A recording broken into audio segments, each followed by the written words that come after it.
नमस्कार शेतकरी बंधूंनो, मी निलेश सदार तुमच्या सर्वांचं आपल्या या शॉर्ट व्हिडिओमध्ये स्वागत करत आहोत।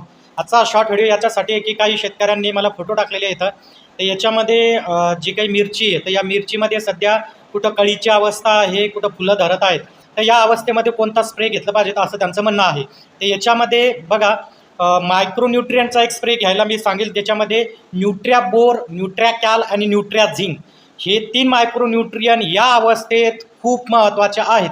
ते काम काय करणार आहेत, तर सगळ्यात महत्त्वाचं म्हणजे कळी काढण्याचं काम करणार आहे। तर कळी जास्त प्रमाणात काढतील, फुलांची संख्या वाढवतील, फुलं जास्त प्रमाणात धरतील, फुलं ड्रॉपिंग जे प्रॉब्लेम असतो तो होणार नाही आहे।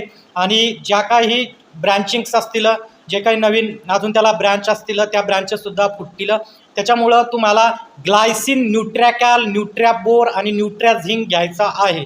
आता तुम्ही म्हणसाल सर हे मार्केटमध्ये हे अवेलेबल आहेत, पण मार्केटमधले जेही सगळे आहेत ते ऑक्साईड फॉर्ममध्ये आहेत, आपलं ग्लायसिन फॉर्म्युलेशन्समध्ये आहेत, ज्यामुळं तुम्हाला याचे रिझल्ट 48 तासामध्ये दिसणार आहेत। जर तुम्हाला हे रिझल्ट बघायचे असतील तर 2 ओळी सोडून द्या, म्हणजे 2 ओळीवर फवारणी करू नका आणि बाकीचा जेवढा तुमचा मिरचीचा प्लॉट आहे या सगळ्यावर फवारणी करा आणि त्याचे रिझल्ट तुमच्या डोळ्यांनी बघा। तुम्हाला 100% 48 तासात याचे रिझल्ट भेटतील। टोमॅटो असो का तुमची मिरची असो, या पिकामध्ये हा एक जालिम तुमच्यासाठी उपाय आणलेला आहे। अजून तुमचे काही प्रश्न असतील तर मला या नंबरवर टाकू शकता। आज आपण इथेच थांबू।